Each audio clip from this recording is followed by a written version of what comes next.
ഇന്ത്യയിലെ ഇവിടെ മാത്രമാണ് ആൾക്കുരങ്ങുകൾ അവശേഷിക്കുന്നത്. ഇവിടെ ഏതാണ്ട് നമ്മൾ പോയ സമയത്ത് ആനപ്പിണ്ടത്തിന്റെ കാര്യം പറഞ്ഞു, ഇത് നാട്ടാനെ ആയിരിക്കും അന്നിപ്പം നമ്മൾ പറഞ്ഞു. പക്ഷെ നമ്മൾ ഇവിടുന്ന് പറഞ്ഞല്ലോ, ഇവിടെ ഏതാണ്ട് 60ഓളം കാട്ടാനകളുണ്ട്. അപ്പം കാട്ടാനയുടെ പിണ്ടം തന്നെയാണ് ഇത്. നമസ്കാരം എല്ലാവർക്കും, ദ റൂട്ട് 66ന്റെ പുതിയൊരു എപ്പിസോഡിലേക്ക് സ്വാഗതം. ടൈറ്റ് എന്ന് പറഞ്ഞ ടൈറ്റ് സ്വാഗതം. നമ്മള് ജോർഗട്ടിലാണ്. നമ്മുടെ യാത്രയുടെ ഏതാണ്ട് 130ാമത്തെ ദിവസം കഴിഞ്ഞ് മുന്നോട്ട് പോയിക്കൊണ്ടിരിക്കുകയാണ്. നമ്മള് യാത്ര പുറപ്പെടുകയാണ് ഇവിടുന്ന്. ജോർഗട്ടിൽ ഇപ്പൊ നമ്മള് 5 ദിവസം ഉണ്ടായിരുന്നു. വണ്ടിയുടെ സർവീസും കാര്യങ്ങളും ഒക്കെ അടിപൊളിയായിട്ട് നടന്നു. അപ്പം അഞ്ചു, നമുക്ക് വഴി വെച്ച് വീണ്ടും കാണാം. ടാറ്റ. അപ്പം ടൈറ്റാണ്, പുറപ്പെടുകയാണ്. വിപുലേട്ടൻ എന്ത് ചെയ്യേ? മീറ്റിംഗിലാണ്. നീ ഇപ്പൊ അവനോട് ബൈ പറഞ്ഞിട്ട് വന്നല്ലോ, പിന്നെ എന്ത് നീ ഇപ്പൊ ബൈ പറഞ്ഞിട്ട് വന്നല്ലേ? അത് കാരണമാണ് വിപുലേട്ടനെ കാണാത്തത്. അപ്പൊ നമ്മള് പുറപ്പെടുകയാണ്. ഇവിടുന്ന് നേരെ ഒരു സ്ഥലത്തോട്ട് പോകുന്നു. സ്ഥലത്തിന്റെ കാഴ്ചകളൊക്കെ നമുക്ക് പോകുന്ന വഴിക്ക് പറയാം. അതുപോലെ തന്നെ ഇവിടുത്തെ ഹൗസ് ഓണറും കാര്യങ്ങളും ഒക്കെ ഉണ്ട്. നമുക്ക് അവരെ ഒന്ന് കണ്ടിട്ട് വരാം, എന്നിട്ട് നമുക്ക് യാത്ര തുടങ്ങാം. ഇത് നമ്മുടെ ഹൗസ് ഓണർ, നമ്മൾ താമസിച്ച വീടിന്റെ ഓണറാണ്. ഇദ്ദേഹം ഒരു പുസ്തകം എഴുതിയിട്ടുണ്ട്. ഇത് ഇംഗ്ലീഷിലും എഴുതിയിട്ടുണ്ട്, അതുപോലെ തന്നെ ആസാമീസിലും എഴുതിയിട്ടുണ്ട്. അപ്പം ഞങ്ങൾ കുറേ കാര്യങ്ങൾ സംസാരിച്ചപ്പോൾ ആസാമിന്റെ കൾച്ചറും ആർട്ടുകളും കാര്യങ്ങളും അങ്ങനെ ഒരുപാട് കാര്യങ്ങൾ യാത്രയെ പറ്റിയൊക്കെ സംസാരിച്ചപ്പോൾ അദ്ദേഹം എഴുതിയ ബുക്ക് എനിക്ക് തരാമെന്ന് പറഞ്ഞിരുന്നു നേരത്തെ. അപ്പൊ അത് കൊണ്ടുവന്ന് വീട്ടിലോട്ട് കയറുക. അതെ, സൈൻ ചെയ്ത് കോപ്പി. പ്രബന്ധ സങ്കലൻ എന്നാണ് ആ പുസ്തകത്തിന്റെ പേര്. Good morning everybody. I am really very happy to receive you here. I think you have enjoyed the rooms. And so far, you want to know about me. My name is Suresh Guru. I am 81 years old. I retired from government job some 22 years before. Then I got myself engaged in one leading NGO of Assam. And thank you for your visiting this, staying here, and I think you have enjoyed the room, and I bless you all. Thank you. നമ്മള് കഴിഞ്ഞ എപ്പിസോഡില് പായസം ഉണ്ടാക്കുന്ന കണ്ട്, പിന്നെ പായസം കുടിക്കുന്ന കണ്ടില്ലായിരുന്നു. ഇതാ പായസം ഇരുന്ന് അറഞ്ചം പുറഞ്ഞ് കയറ്റുന്ന കണ്ട.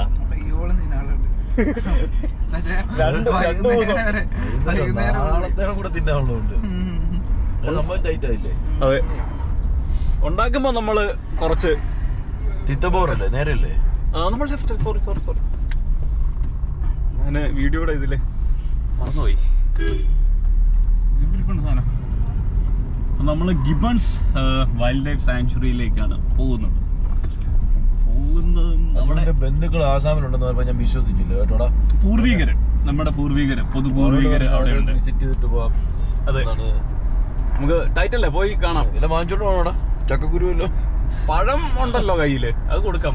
നീ തുറുപ്പ് ചോദിച്ചോ? നീ വീഡിയോ എടുക്കുന്നതിന് മുമ്പ് നീ തുറുപ്പ് ചോദിച്ചോ? എടുത്തിട്ടുള്ള കളി 5 ദിവസമായിട്ട് ചീട്ട് കളിച്ചിട്ട് ഇപ്പൊ ചീട്ടുകളിയുടെ സംഗതികൾ മാത്രമേ വരുന്നുള്ളൂ. ബിബില് പറയുന്നേ, കമ്പ്യൂട്ടർ ഓൺ ചെയ്തിട്ട് അവിടെ ഈ ഇത് നടക്കുവാണേ. നടക്കുമ്പോ കണ്ണിന്റെ മുമ്പിൽ അച്ചായ ഫുള്ള് ജാക്കും ഡയമണ്ടും, ബാത്റൂമിലൊക്കെ കുളിക്കാൻ കയറിട്ട് ഫുള്ള് ഡയമണ്ട് സ്പീഡും ഒക്കെയാ കാണുന്നതെന്ന്. സംഗതി നമ്മൾ ഗിബൺ സാങ്ച്വറിയിലെത്തി. അപ്പം അകത്തോട്ട് നമ്മളിങ്ങനെ പോയിക്കൊണ്ടിരിക്കുന്നു. ഒരു സൈഡില് കാടും ഒരു സൈഡില് തേയിലക്കാടും. നമ്മള് അവിടുത്തെ ഒരാളോട് ചോദിച്ചിട്ടാ കേറിയത്. ഈ വഴി തന്നെ ആണോന്ന് വലിയ ഉറപ്പൊന്നുമില്ല. ആനപ്പിണ്ടമൊക്കെ കിടപ്പുണ്ട് വഴിയില്. ആന ചിലപ്പം ഇവിടുത്തെ നാട്ടാനയായിരിക്കും, കാട്ടാനയാവാൻ സാധ്യതയുണ്ട്. അപ്പം നമ്മള് ഗിബൺ സാങ്ച്വറിയിലെത്തി. ഇവിടെ ഏതാണ്ട് 50നും 60നും ഇടയ്ക്ക് ആനകളും അതുപോലെ ഏതാണ്ട് 120ഓളം ആൾക്കുരങ്ങുകളും ഒക്കെ ഉള്ളൊരു വലിയ ഒരു വൈൽഡ് ലൈഫ് സാങ്ച്വറിയാണ്. 20.9 സ്ക്വയർ കിലോമീറ്റർ ഏരിയയിലാണ് ഈ വൈൽഡ് ലൈഫ് സാങ്ച്വറി പരന്നു കിടക്കുന്നത്. പക്ഷേ നമുക്ക് ചെറുതായിട്ടൊന്ന് പണി കിട്ടി. കാരണം എന്താണെന്ന് വെച്ച് കഴിഞ്ഞാൽ രാവിലെ 6 മണി തൊട്ട് ഒരു 11 മണി വരെയുള്ള സമയങ്ങളിൽ മാത്രമേ നമുക്ക് ആൾക്കുരങ്ങുകളെ കാണാൻ പറ്റുള്ളൂ. നമ്മൾ വന്ന് ലേറ്റായി പോയതുകൊണ്ട് നമുക്ക് കാണാൻ പറ്റില്ല.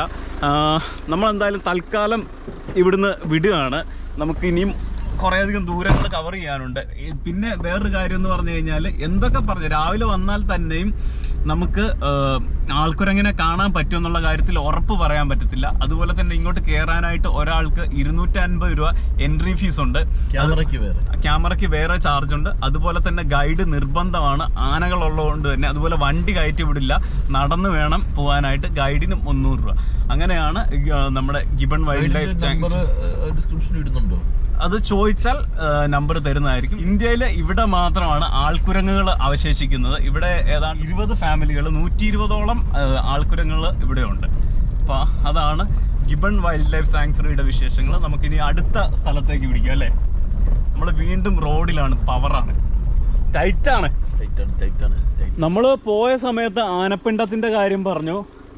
ഇത് നാട്ടാനെ ആയിരിക്കും അന്നപ്പം നമ്മൾ പറഞ്ഞു. പക്ഷെ നമ്മൾ ഇവിടുന്ന് പറഞ്ഞല്ലോ, ഇവിടെ ഏതാണ്ട് 60ഓളം കാട്ടാനകളുണ്ട്. അപ്പം കാട്ടാനയുടെ പിണ്ടം തന്നെയാണ് ഇത്.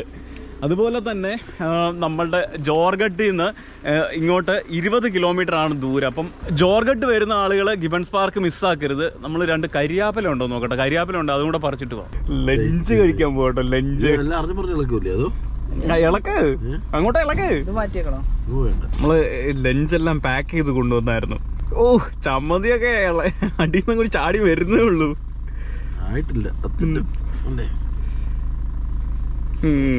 ഉരുളക്കിഴങ്ങ് മെഴുക്കുവരട്ടിയൊക്കെ ചാടി വരുന്നേ ഉള്ളു അടിയിൽ നിന്ന്.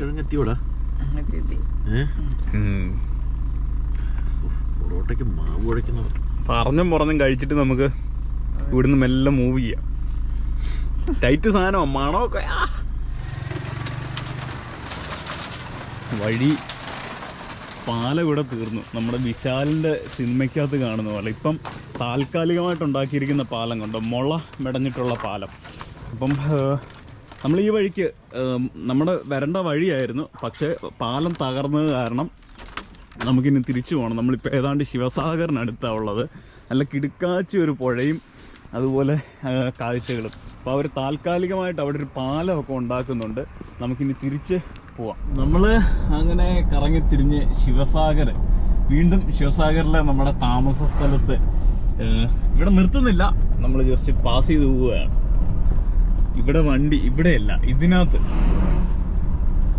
ഇവിടെ വണ്ടി ഇട്ടിട്ടാണ് നമ്മൾ 2 ദിവസം കിടന്നുറങ്ങിയല്ലോ ഇവിടെ. ടൈറ്റായിട്ട് നമ്മൾ പോവാം. സമയം ഇപ്പം 4 മണി, 3:58. ഒരു നമുക്ക് ഇനിയിപ്പോൾ ഹൈവേയാ, പോകാൻ പറ്റുന്ന അത്രത്തോളം പോവാം. എവിടെ നിർത്താനാ? പോവല്ലേ? പോവാ. കുറച്ച് കരിയാപ്പല ഒക്കെ പറിച്ചു വെച്ചിട്ടുണ്ട്. എന്താണ് പറിച്ചു വെച്ചിരിക്കുന്നത്? കരിയാപ്പല. നമ്മളിപ്പോഴേ ദിബ്രുഗഡ് എത്തി. ദിബ്രുഗഡില് ഒരു ടെമ്പിള് കണ്ട് നിർത്തിയതാണ്. ടെമ്പിൾ എന്ന് പറഞ്ഞു കഴിഞ്ഞാൽ നമ്മുടെ കറക്റ്റ് ഒന്നെങ്കിൽ കൊണാർക്ക് ടെമ്പിൾ അല്ലെ പുരി ക്ഷേത്രത്തിൻ്റെ അതേ ഒരു കോപ്പി. അപ്പം ഇതുപോലത്തെ കുറേ ക്ഷേത്രങ്ങൾ പല സ്ഥലത്തും കണ്ടിട്ടുണ്ട്. പക്ഷെ പണി നടക്കുമായിരുന്നു. ഇതിൻ്റെ പണി കംപ്ലീറ്റ് ആയി, പക്ഷേ ലോക്കാണ്. സമയം ഇപ്പോൾ 6 മണിയായി. നമുക്ക് തിരിച്ചു വരുന്ന വഴിക്ക് സമയമുണ്ടെങ്കിൽ ഇത് കാണിച്ചു തരാം. അപ്പം നമ്മളെന്തായാലും യാത്ര തുടരുകയാണ്. നമ്മൾ ഇന്നലെ ഒരു 250 ജോർഗട്ടിൽ നിന്ന് 250 കിലോമീറ്ററോളം ട്രാവൽ ചെയ്തിട്ട് അരുണാചൽ ബോർഡർ ദിരക്ക് ചെക്ക് പോസ്റ്റിൻ്റെ അവിടെ തൊട്ടടുത്ത് തന്നെ ഒരു സ്ഥലത്ത് വണ്ടിയിട്ട് കിടന്നു ഉറങ്ങി. അപ്പം രാവിലെ 6 മണി കഴിഞ്ഞിട്ടുണ്ട്. നമുക്കിനി ചെക്ക് പോസ്റ്റിലേക്ക് കടക്കാനായിട്ട് നമുക്ക് ഇന്നർ ലൈൻ പെർമിറ്റൊക്കെ എടുക്കാനുണ്ട്. അപ്പം അതിൽ നൈസായിട്ടൊരു പണി കിട്ടി. ഫോട്ടോ ഇല്ല, രാജേഷിൻ്റെ കയ്യിൽ ഫോട്ടോ ഇല്ല. ഫോട്ടോ എടുക്കണം. അപ്പോൾ ഏതെങ്കിലും സ്റ്റുഡിയോ തുറന്നിട്ട് ഇവിടുന്ന് ഇനി 10 കിലോമീറ്റർ പുറകോട്ട് പോയാലാണ് ഒരു ടൗണുള്ളത്. അതുപോലെ തന്നെ 7 കിലോമീറ്റർ മുന്നോട്ട് പോയാലും ഒരു ടൗണുണ്ട്. അപ്പം ഫോട്ടോ ഒക്കെ എടുത്തിട്ട് ഇനിയിപ്പം ചെക്ക് പോസ്റ്റിലെ പ്രൊസീജിയേഴ്സ് എല്ലാം കംപ്ലീറ്റ് ചെയ്തിട്ട് പോകണം. അതെല്ലാം അടുത്ത എപ്പിസോഡിൽ കാണാം. ഈ എപ്പിസോഡ് ഇവിടെ വൈൻഡപ്പ് ചെയ്യുകയാണ്. അപ്പോൾ എല്ലാവർക്കും ഈ എപ്പിസോഡ് ഇഷ്ടമായെന്ന് കരുതുന്നു. ഇഷ്ടമായിട്ടുണ്ടെന്നവരിൽ നമ്മൾ എന്നും പറയുന്നത് പോലെ മറ്റ് യാതൊരു മാറ്റങ്ങളും ഇല്ല.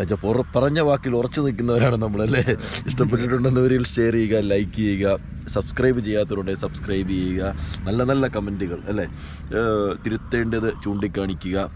അതൊക്കെയാണ് നമുക്ക് പറയാനുള്ളത്. പിന്നെ സുഹൃത്തുക്കളിലേക്കും നമ്മുടെ ബന്ധുക്കളിലേക്കും ഒക്കെ നാട്ടുകാർക്കും ഒക്കെ സംഭവം ഷെയർ ചെയ്യുക. മാക്സിമം റീച്ച് നല്ല രീതിയിൽ കണ്ടന്റുകൾ ചെയ്യുന്നുണ്ടെന്നാണ് വിശ്വാസം. അത്യാവശ്യം ഇതിനുവേണ്ടി വർക്ക് ചെയ്യുന്നുണ്ട് അജു. അപ്പം അജു മാത്രമല്ല, ഞങ്ങളെല്ലാവരും, ഞാൻ മാത്രമല്ല, ഞങ്ങളെല്ലാവരും എല്ലാവരിലും ഒന്ന് എത്തിക്കാൻ ശ്രമിക്കുക അല്ലേ. അത്രയൊക്കെ ഉള്ളൂ. അപ്പം അടുത്ത അരുണാചലിന്റെ വിശേഷങ്ങളും അവിടേക്ക് പോകുന്നതിന്റെ കയറുന്നതിന്റെ വിശേഷങ്ങളും ഒക്കെ ആയിട്ട് അടുത്ത എപ്പിസോഡ് നമ്മൾ അടിപൊളിയായിട്ട് ചെയ്യുന്നതായിരിക്കും. അപ്പോൾ അടുത്ത എപ്പിസോഡ് എല്ലാവർക്കും കാണാം. അതുവരെ എല്ലാവർക്കും ശുഭരാത്രി, സുഖനിദ്ര, ഗുഡ് നൈറ്റ്. Good night.